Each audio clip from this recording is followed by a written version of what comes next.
and this. But,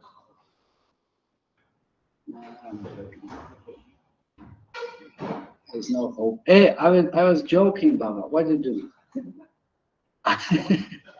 Who's gonna listen to this? No.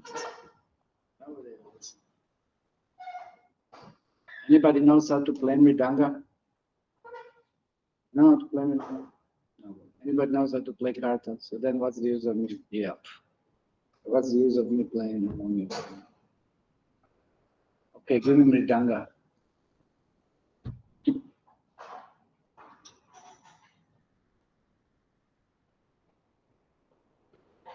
Should I go somewhere for mridanga? No. Anyway, I thought today it would be nice to have some bhajan. Nobody knows how to play. Maybe can you increase slightly? A little more sound, a little bit just slightly. See it now. Hare Krishna, Krishna Krishna, Hare Hare, Hare Rama, Rama Rama. That bottle was that bottle. Those flowers, also take them out to Nirmala. How should we keep this? Ask IPP people, put it in IPP office on the table. That's their business. Okay. No, Vishnu Krishna Krishna Adbhuta Hari Bhakti Swami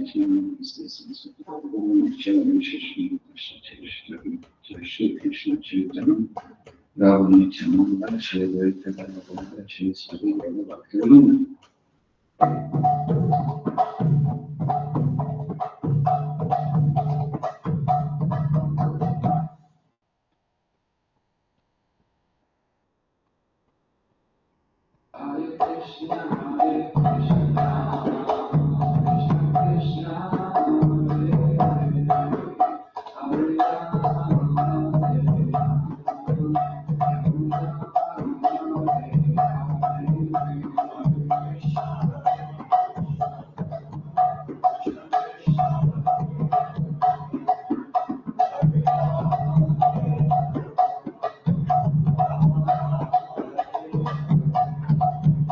Hare Krishna, Hare Krishna, Krishna Krishna, Hare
Bhagavate Vasudevaya, Namo Bhagavate Vasudevaya, Namo Bhagavate Vasudevaya, Om Namo Bhagavate Vasudevaya, Om Namo Bhagavate Vasudevaya, Om Namo Bhagavate Vasudevaya.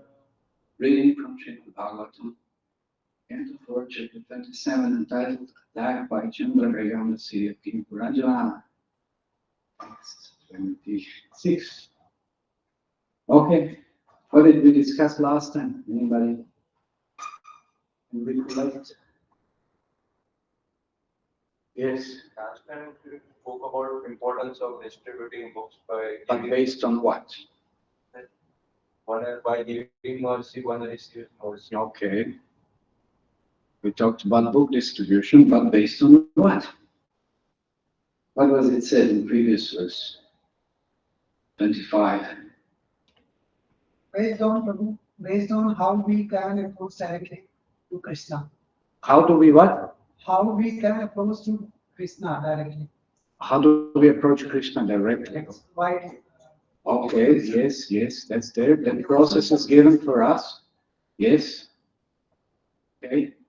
So this process is stated as what? Which is the highest charity in this knowledge. Okay, charity. We talked about charity, no? Giving. Who are the people who don't ever, they never give anything? You have some experience? Huh? Shiva ever give anything to anyone? Or you always just taking? Huh? I gave. You gave. I don't. Yeah. Charity is very essential because through charity, we develop so many wonderful qualities actually. And if we remain miserly and so attached to practically whatever we really don't possess, then we develop very, very, very bad qualities. So charity was explained to be very essential quality. And the best charity, of course, in this age is giving knowledge. Knowledge, of course, which is contained within books. Because just like when I ask now, what do we remember from last discussion? What do we remember? Not much, hardly anything. But if we will have a book, we can always take a book as a reference and read and remind ourselves and inspire ourselves. So books are more important for this age. Yeah, just anthropologists or some they say that books are the sign of advanced civilization. Ever heard it? People were so primitive in earlier ages, and we can conclude that because they didn't have a script, they didn't write books. They were very primitive, and now we are very advanced because we have so many scripts, we have books. So this is their conclusion. So is that a correct conclusion? Huh? What do you think? Huh? Yeah? Huh? Any other thoughts? People were primitive because they didn't write. Oh. Anybody else can think of something else? Roshan. We're reading so many things these days. Anybody else? Yes. Something.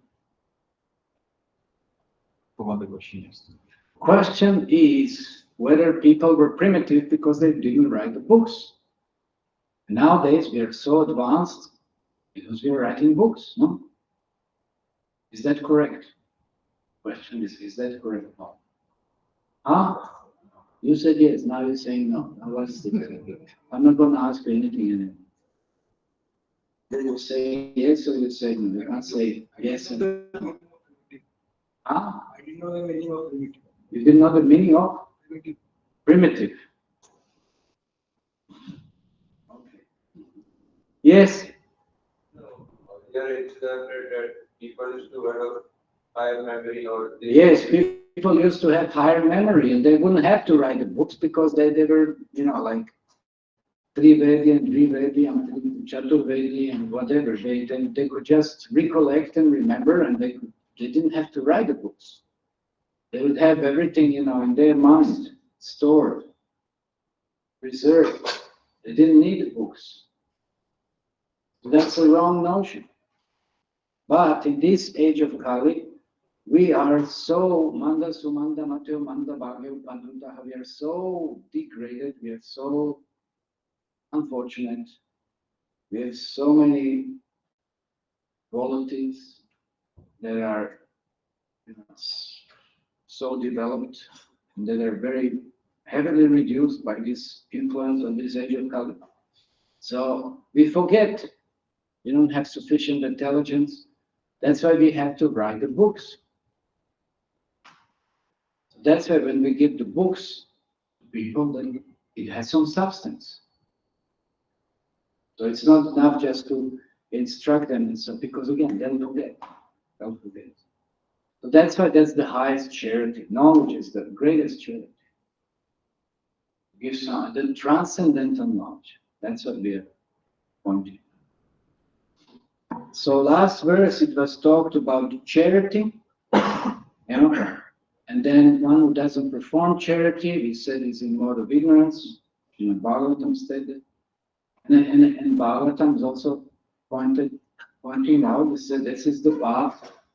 Such persons follow the path of the foolish, because they really don't know how to. You want anything, you want opulence, you want anything, but first you have to give. Then you get.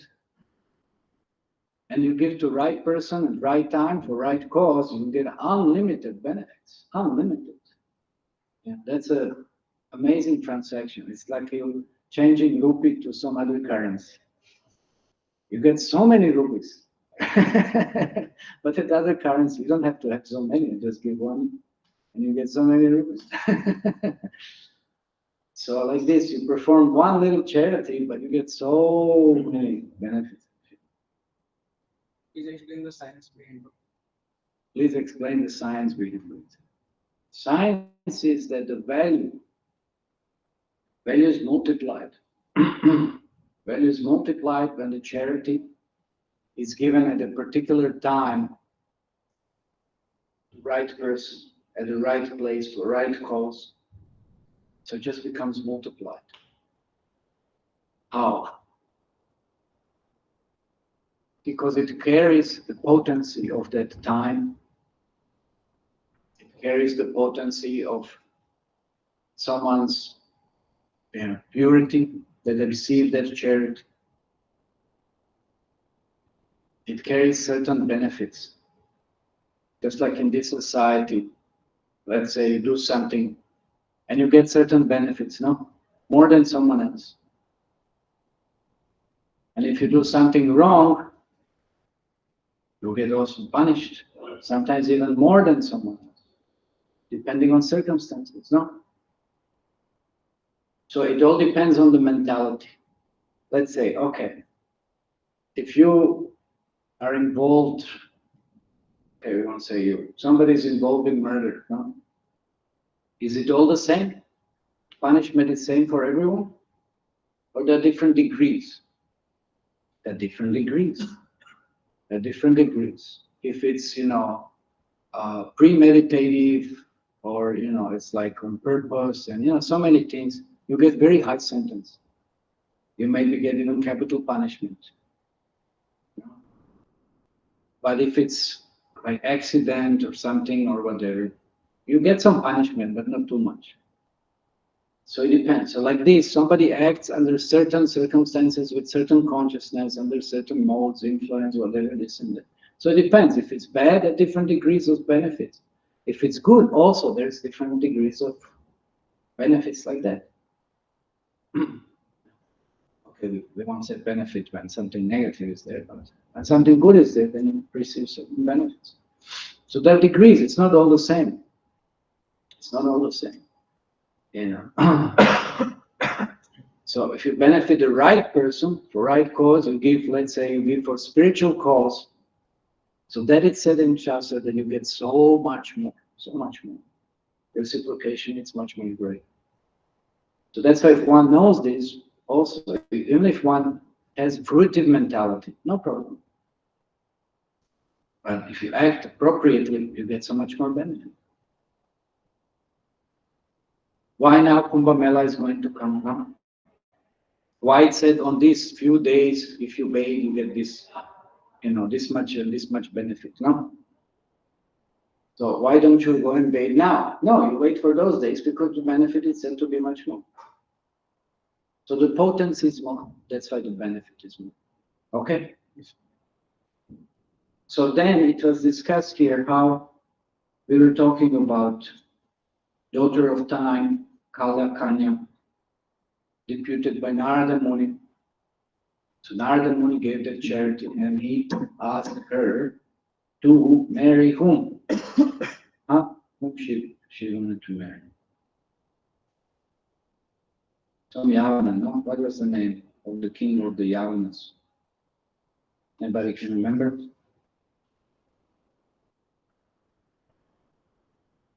King of the Yavanas. Her name was Jara Kalakanya. And the boy's name was what? No. Anyway, that's not so important. I'm just curious if anybody remembers. Anyway, he was king of the Yavanas. So in this verse today it says, Ato Vajasvama, Ato Vajasvaman Bhadra, Vajantim Medayam Kuru, Etavam Purushodharmo, Yat Artam Anukampate. So translation and purport by His Divine Grace, Bhaktivedanta Swami Prabhupada. Kalakanya continued, O gentle one, I am now present before you to serve you. So she said, please accept me and thus show me mercy. It is a gentleman's greatest duty to be compassionate on a person who is distressed. Purport. Yavana, Raj, the king of the Yavanas, could also refuse to accept Kalakanya, daughter of time. But he considered the request due to the order of Narada Muni. Thus he accepted Kalakanya in a different way. In other words, the injunction of Narada Muni, or the path of devotional service, can be accepted by anyone within the three worlds, and certainly by the king of the Yavanas. Lord Chaitanya himself requested everyone to preach the cult of Bhakti Yoga all over the world. In every village and town, preachers in the Krishna Consciousness movement have actually experienced that even the Yavanas and Mlechas have taken to spiritual life with the strength of Narada Muni's Pancharatrika Vidhi. When mankind follows the disciplic succession, as recommended by Chaitanya Mahaprabhu, everyone throughout the world will benefit. Om Gyana Tasya Gyananjana Shalaka Chakshunandrikamena Tasmai Shugurave Namaha. Namo Vishnu Padaya Krishna Prashtaguta Shimate Bhaktivedanta Swami Vitimani Namaste Saraswati Devi Gauram Acharya Nirvishesha Shunvada Paschatya Deshitarini. Jai Shri Krishna Chaitanya Prabhu Nityananda Shri Advaita Shri Guru Bhaktivedanta Hare Krishna Krishna Krishna Hare Hare Hare Rama Rama Rama Hare Hare. So this is very interesting now. So it says, Kalakanya is presenting herself to serve King of the Yavanas, and she is pleading, saying, show me the mercy. It's a gentleman's greatest duty to be compassionate upon a person who is distressed. So sometimes it so happens there are certain girls don't get married, and then they're very anxious to become married,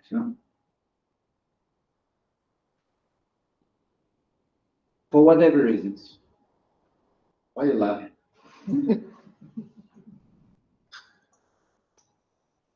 Someone has sister or something, is not married yet or something. Yeah. No, or someone, some relative or something, or whatever. But there are often cases. And then they're desperate. And maybe somebody had, like Narad Muni. See, Narad Muni refused Kalakanya, didn't want to marry.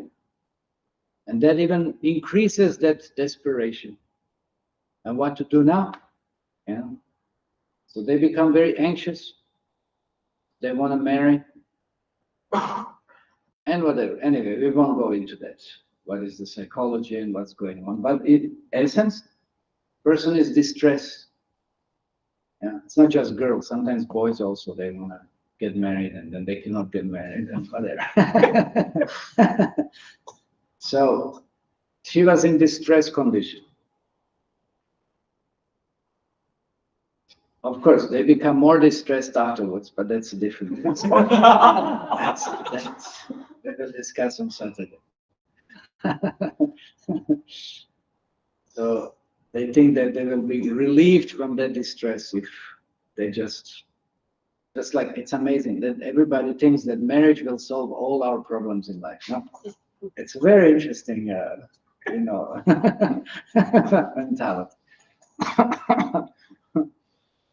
But then actually real problems start. That's like,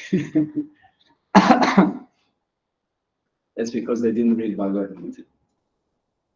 And read the Shastra. What can be done? So anyway, so she is distressed now, and she's presenting, oh, that's a good one. She is presenting herself to King of. She said, I'm ready to serve you. But actually she wants service. She wants to be served. It's like, now who is the master again? I want to serve you, but actually I'm asking you to serve me. So she's the master. He's not really the servant. But she's presenting. Like, how many times you've heard that? Oh, I mean, it's like girls say, yes, yes, I'll serve you forever. Anyway, I've heard many things like this before. And as it said, it's just a lip service. Something doesn't, feel appropriate, and immediately, it's a different side of presentation. So many times, or most likely, it does happen like this. But she is asking for mercy. She's so desperate.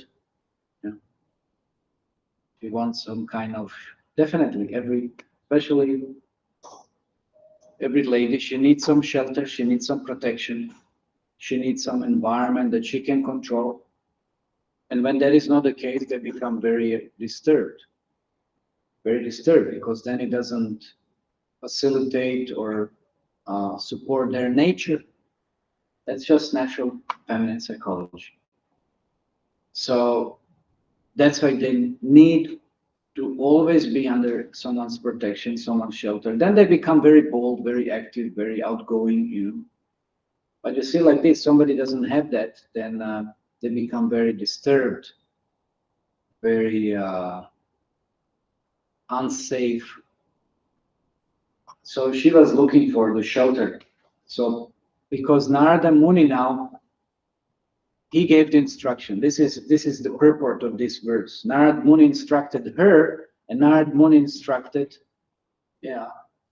indirectly, therefore, king of the Yavanas, because the order came from Narada Muni, and now king of the Yavanas, he considered, okay, Narada Muni said so. Narada Muni is an authority.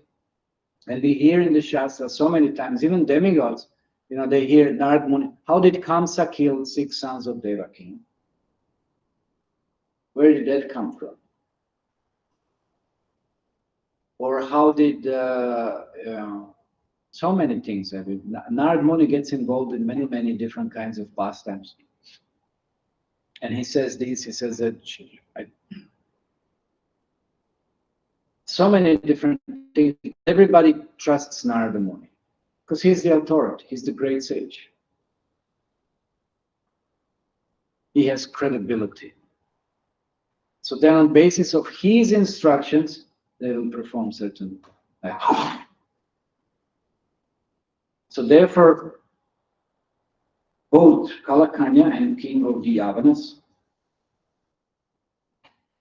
like he said, they can't refuse now. Both of them are, of course, she finds some hope, and then king of the Yavanas, then he accepts the instruction of Narada Muni. So that's sometimes a very perplexing circumstance in case of somebody not being able to decide whether, okay, should I marry, should I not marry? And then somebody is really trying not to get married or something, and then the guru says, now you married, and then what to do? So what is to be done? Right. If the guru gives the order, then what is to be done? Get married. Get married, huh? But what if guru is just testing you? No. What if he'll just give you, he'll say yes, but he really wants to see what will your reaction be. And he was like, "Oh, thank you, Guru." Yeah, of course. I was always thinking like this, and then like, how you read my mind. It's like he said, "No way," It's like that's not. But yeah, okay, since that's the case, and what can you do? Like there is a story of King Priyavrata. We're mentioning King Priyavrata. On Sunday, we were talking about cosmology. I was chasing after sun, making the islands and so on. So he didn't want to marry. He didn't want to marry. And but then Lord Brahma said, please, somebody has to take the responsibility of managing the universe and so forth. And then but he wasn't inclined because he understood what an entanglement that was. It's enormous entanglement and heavy responsibility. But then Lord Brahma, I think he asked Narada Muni or Krishna. And then the order came, yes, okay, please, take this responsibility. So he did it based on the order. He didn't do it because, he was thinking about some kind of sense gratification, something. He did it, he sacrificed. He said, okay, on the higher order, I'm going to do it.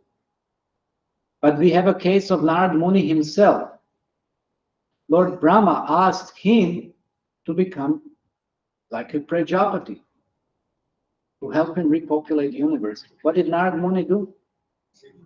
Anybody knows? Anybody can raise their hand? Yes. He preached to his son and told him that your purpose is to go back to order. No, that's a different story. We are talking about Brahma instructing Narada Muni to marry. Who knows what happened? Who knows what happened? What happened then? Huh? He refused. He refused. How do you know? Huh? Okay. What? I can't. Manu and? No, what does this have to do? Anyway, answer is correct. Don't worry about Manu now. That's later.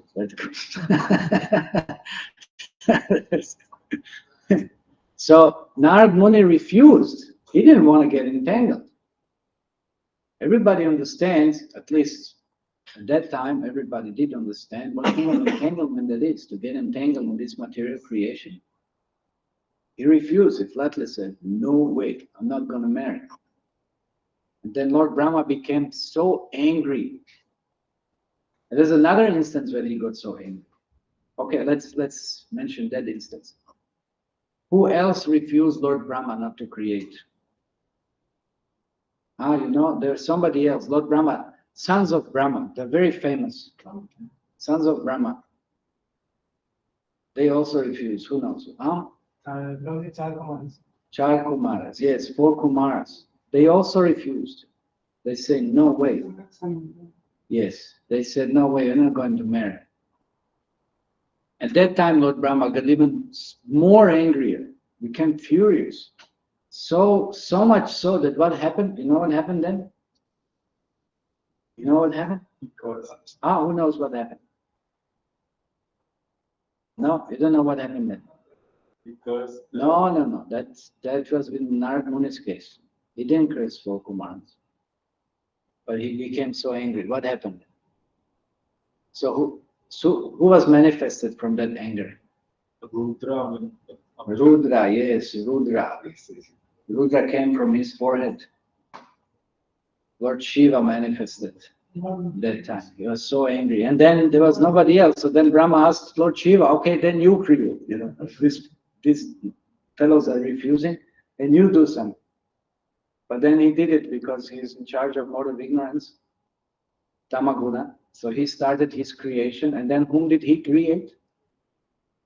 So many horrible beings in the mode of ignorance. They started chasing him. It said this is how homosexual activities have been produced. And then Lord Shiva had to run. And then Brahma seeing this and says, okay, no, don't create anymore. Stop.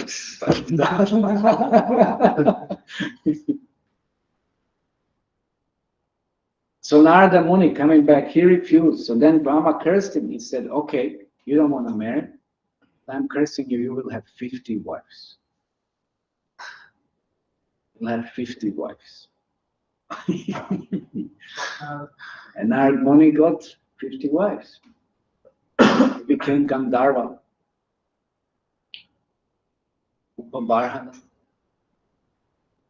And he was so attractive that all the apsaras they became like just literally bewildered. And then he also became attractive, and then he married 50 of them. Of course, Brahma receives another curse anyway. That's from Narada Muni to become bewildered, like Brahma made Mohan Leela and so forth. He couldn't understand full creation. And then Upabarhana, when he was performing the Brahma's assembly and whatever, he was so enamored by his wives that he forgot that he is, playing for Krishna and other, big demigods. So he got a little bit distracted, and they all seeing this said that you're behaving like a Shudra, you're looking at these girls, What kind of mentality is that? So then he was cursed to become a Shudra.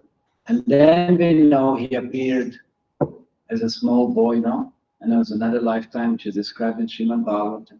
And that's when he was instructed by Paramatma, and that's when he achieved perfection again. He was restored to his original position of Narada Muni. So this was his path, in short. So in essence, he refused. First, he refused. Any other case when somebody refused his spiritual master to marry? Anybody can? Anybody knows? There was one very, very famous incident in Mahabharata. Roshan. Bhishma Bhishma refused to marry. Yes, but there's one even refused whom? Bhishma. Parashuram was his guru, one of his gurus. But he refused, and then they fought. There are very interesting commentaries on that, how Bhishma refused. And Bhishma was so good that Parashuram then agreed, okay, anyway, then you don't have to marry.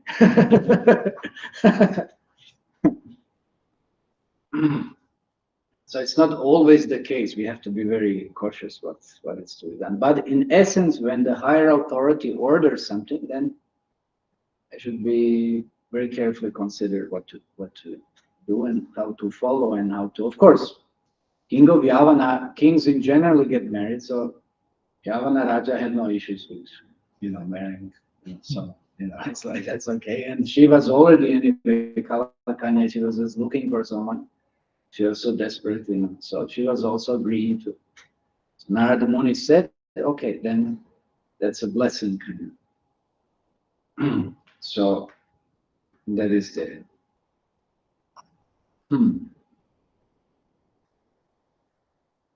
So anyway, this point of certain instructions that has to be seen. What is the circumstance, time, place, people involved? Because sometimes Srila Prabhupada also. Srila Prabhupada, I know like one very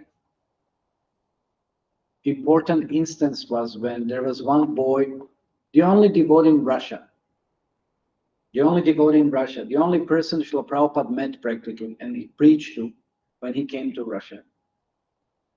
They didn't have much time. They had 5 days, 2 days they wasted on trying to meet some scholar, this and that, and they did, and that was also very restricted and limited. And then Prabhupada's secretary was standing in the line to purchase something, and then somebody approached him, seeing that he had jeans. Asked him, do you have a jeans to sell? Jeans. Bharan is having jeans, no? Jeans, nowadays jeans are everywhere. So that time in Russia also, when we're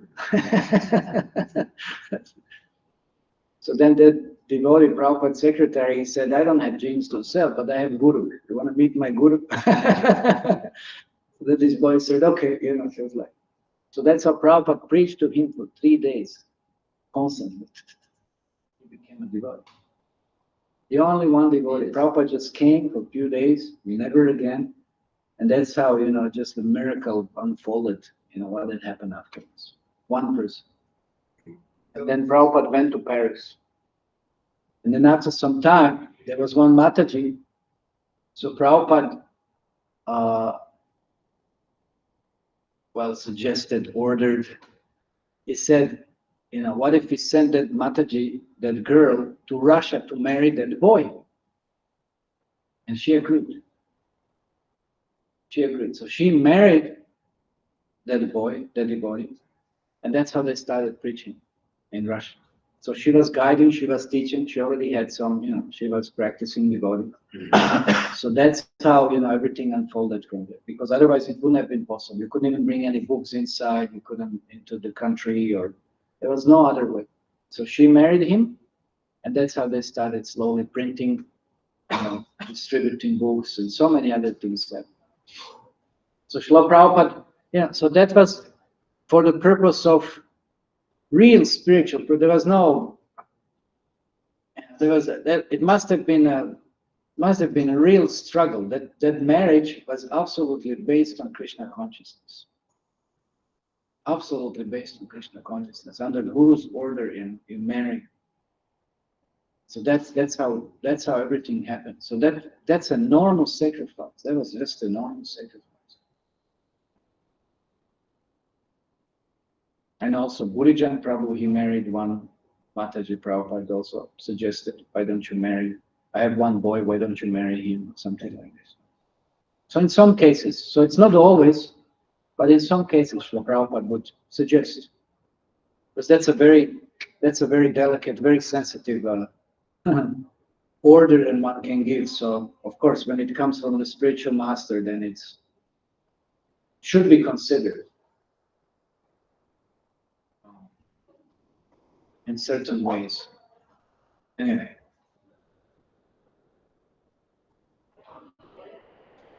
So sometimes one has to see against circumstances why Srila Prabhupada did something, and then one always can inquire why and so forth. So things should be very clear. Okay, so the essence now is what Srila Prabhupada points out in the purport. So our time is running.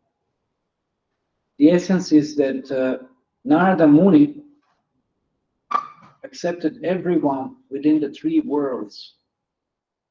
He said he could preach to anyone, present bhakti yoga to anyone. He said even Lechas and Yavanas have taken to the spiritual life on the strength of Narada Muni's Pancharatrika Vidhi.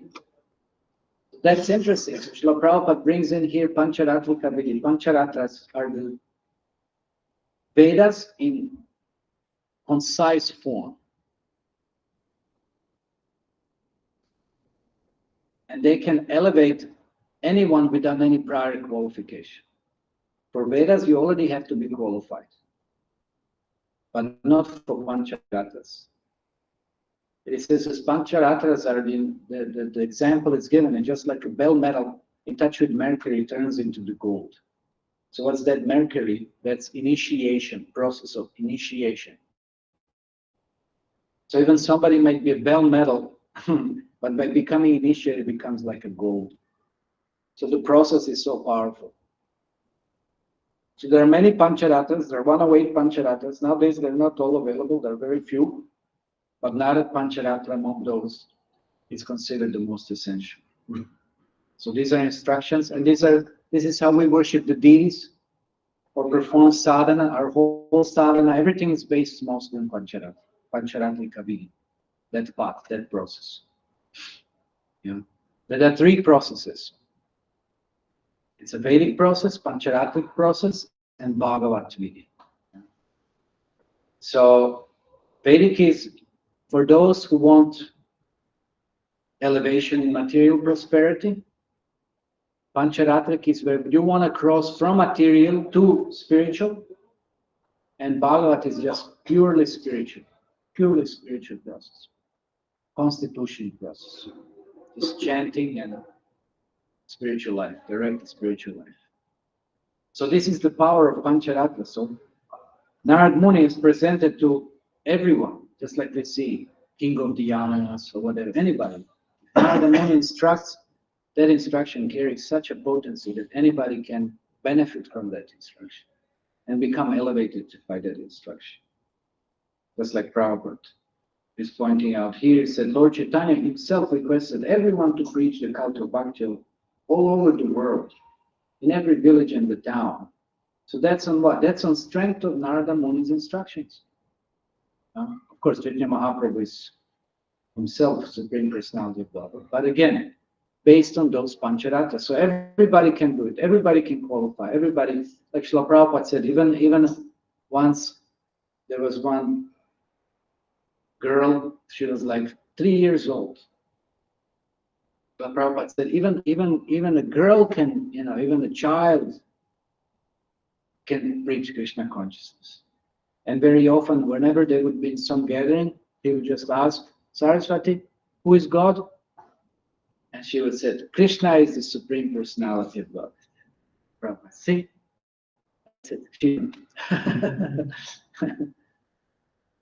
So like this, every town and village, and this is Prithivita Chatanagara Gram Satra Prachara Koibe Se Moranamam. In every town and village, that's the Chaitanya Mahaprabhu's prediction, and it did happen. So Prabhupada fulfilled that prophecy. All over the world, the holy name has been presented. So many millions of Bhagavad Gitas have been distributed. Why? On the potency of Narada Muni. He can qualify anybody. So his instruction is very essential. So if he said, that's why everybody trusted. That's why King of Yavana said, okay, Narada Muni said I have to marry this girl. Okay, I'll do it. On Narada Muni's instruction. Because if you follow instruction, you benefit from that instruction. If you don't follow, you act whimsically, then you're responsible. And anything negative that manifests as a consequence, you're responsible. But if you act on instruction, just like, let's say, a soldier goes and kills on the battlefield, he'll get a medal. He acts on instruction. If he comes, and just starts shooting anybody in the bar or this and that, whatever, he'll get a medal or something? No. He's acting whimsically. He might say, I'm killing. That's my job. What does it matter? No, but you're not killing on the instruction. You're acting whimsically. So that's what instructions are very essential in the spiritual life. If you act, one acts on the basis of instruction, one benefits so much. To the extent of becoming purified and becoming able to connect oneself to Krishna. Even develop to the extent again to develop Krishna prema, love of Krishna. That's all, acting on instructions, not acting whimsically. But nowadays, because we don't know Shastra, that's another point, we act whimsically. That's why we get so many unfavorable results, so much vikarma, very sinful reactions. And that's why we've been doing this month, we have been distributing Bhagavad Gitas, no? We're asking anyone, please join us, come out. Yesterday I went to this, what's that, Nehru Chowk, or what was it called? Villa Farber, they put the table. They put table today also. They also are there, some devotees went, distributing books. It's not easy, but it's such a bliss, You're giving this most sublime, the most essential knowledge to others. That's why he said, because that knowledge, that will save us from so much suffering, and save others also. Because knowledge is the essence of everything. When there is knowledge, there's no ignorance. Very simple. Wherever there is a sun, there's no darkness. So that's why we were stressing so much. As possible, like Srila Prabhupada wanted, give out the books, distribute these books. like we said in the beginning, what is the use of us sometimes, saying something? We'll just forget it in a moment. If we have a book, we have something substantial that we can always refer to.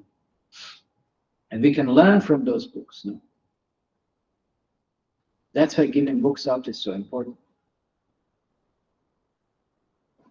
Who distributed this month any books?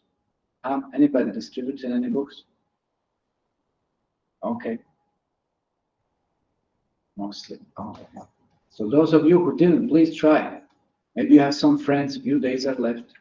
You have someone, give them as a gift. First of all, give some books to yourself. Okay. Who didn't distribute any book? Please raise your hand. Any book, just given any book out to anyone. Okay. One. You did? Yes, two. You did any book? Okay, so if possible, Shiva, maybe you can give them one book for distribution after class. Please try to distribute some book. It's not difficult at all. And you'll see what the nectarious process that is. You will feel blissful. And of course, you yourself will benefit yourself by reading first of all. And then once you appreciate this information, how much more appreciative you will be. Or somebody else will be when they receive this knowledge from you.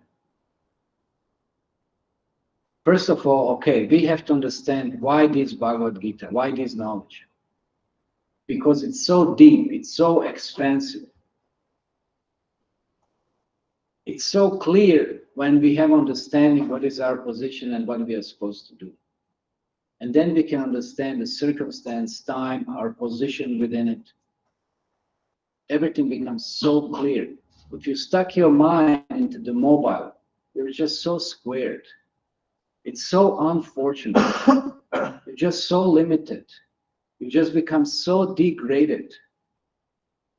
You know nothing more than what is served to you. That's all. So unfortunate.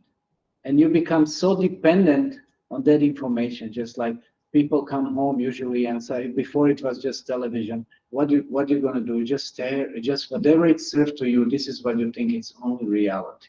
So unfortunate. So unfortunate. Same thing is going on with mobile. There is a purpose behind you are presented, what it's presented through whatever type of media that you're connecting to. Don't be so unfortunate. You'll never understand anything beyond that information that it serves to you. Unless you read scriptures,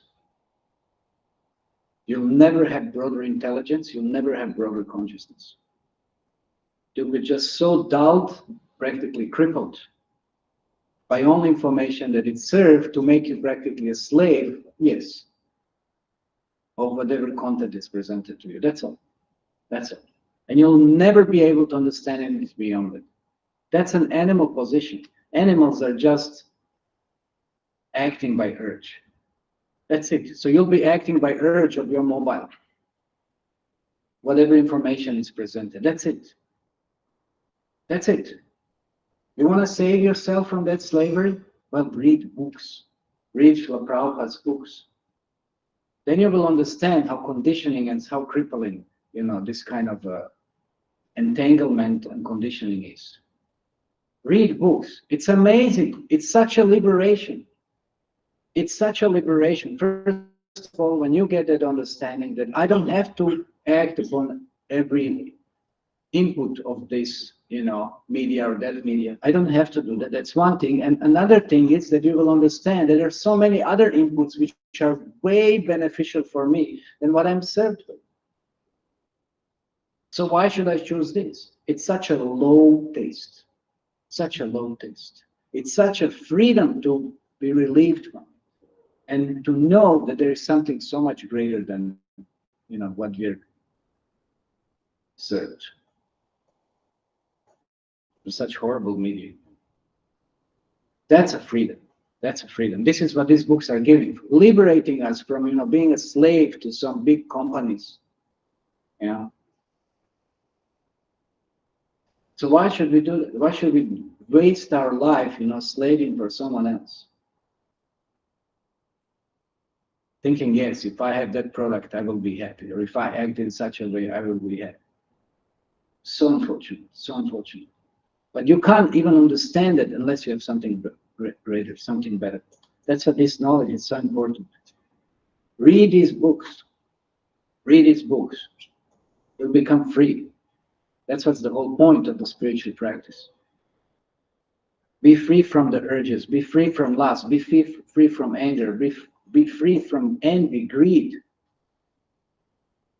The more mobile you use, you'll just accumulate. You'll just become more angry, more frustrated, more disappointed. Well, what's the choice? But make a choice so that you know that you have a choice. If you receive this information that is given in Shastra, that's what Narada Muni came to give us. That's what Chaitanya Mahaprabhu gave to give us. The most beneficent incarnation. So make these books go out. Free yourself, free others. That's really freedom. That's really freedom. It's not in which country you're going to live and what size is the country and what so-called political process is within the country or this and that. None of this. It's a matter of, is your mind enslaved or your mind is, servant of Krishna. That's the only point. But you'll never come to understand unless you allow yourself to come across this information. And then you'll know what to do. And then you'll see the difference also. Then you'll see the difference. Such a relief not to act on these urges that everybody is forcing you to for their own profit. And they're also acting on the urge of somebody else. Absolute Bahu Shaka Hinandascha, absolute entanglement. This process is to liberate us. You want to be free? You want to really feel relief and happiness? But then get the knowledge first. And that's the mercy of Narada Muni. So that's why if he said something, yeah, we follow. Because we know. In some way it's going to be beneficial for us. Okay, let's stop here. Any questions of this? Yes. You mentioned 3 types of processes, right? Like Vedic and then Pancharatric and then Bhagavad. Okay. So why do we follow Pancharatric instead of Bhagavad? Because we're not qualified for spiritual. We are still conditioned in many ways. Can you chant all day? That's the spiritual process. Can you just chant and do nothing else? Just sit down and chant all day. Can you do that? That's also not all day. That's once. But can you do it every day? That's spiritual. That's why, because you can't, that's why you're given something else that connects you to the spiritual. You have material, conditionings. So those conditionings are connected. That's called Varnashram. Those conditionings are connected to the spiritual process. They're gradually purifying and giving you higher taste. So there's a gradual process. You can't just jump and cut and leave it, and it doesn't work because you can't do it. So until it qualifies you, then hopefully you'll be able just to do spiritual. That's what we do, or we're hoping to do. To be qualified to do the spiritual world. Okay. Yes. So you told that Narad Muni is authority of. Narad Muni is Bhakti Shakti. We told about. Is Shakti Vesha avatar for Bhakti. Devotional service. Huh? What? We told about he's providing Bhakti in 3 words. In 3 what? 3 words. You said before about Prabhupada that he went to like all 3 worlds. 3 worlds. Did I mention that? I never mentioned worlds. Did I mention worlds? What?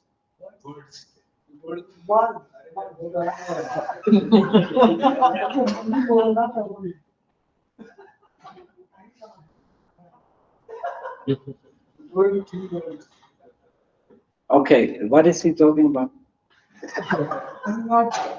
So why Prabhupada was going to Russia?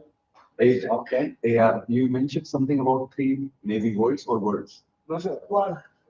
Yeah. And it is related to now. Okay, you take some prasadam, then we'll see after.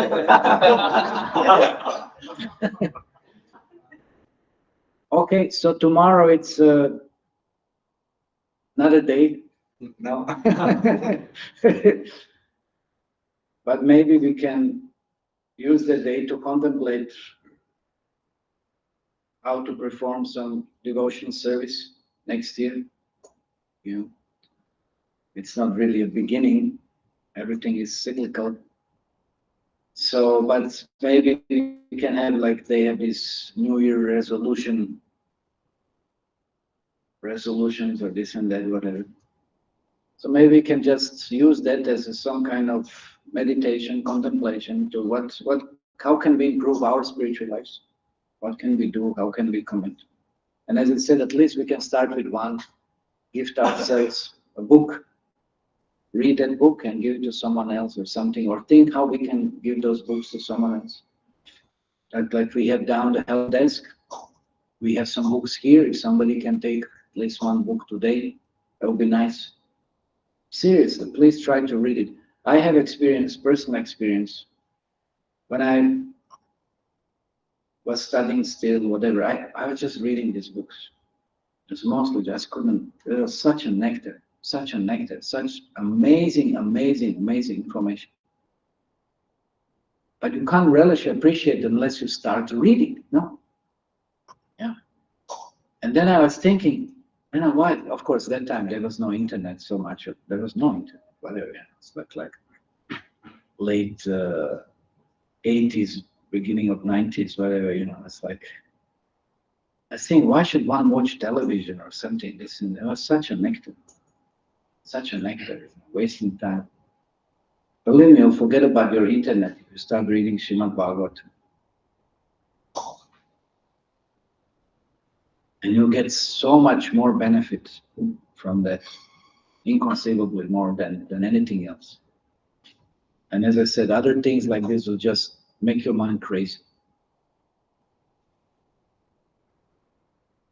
So please start with reading more books, and maybe for next few days, as marathon is still there and we have things, you know, by mercy of Bhaktivedanta Book Trust, we have some discounts on those books, so you can take advantage of this. Yeah, okay. Sorry.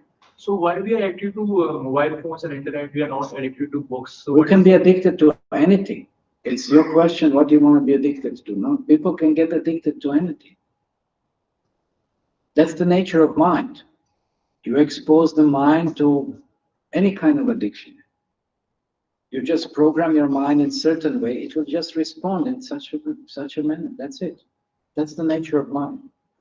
So that's why we say, program your mind in such a way that, you know, it's addicted to spiritual process. It's addicted to prasada, not some horrible things people with outside or book or whatever. You know. It's so much better. That's the point. So why don't we choose what do we want to be addicted to? Huh? Okay, so Prabhupada ki jai, Srimad Bhagavatam ki jai, Ho Premanande, Hari Hari.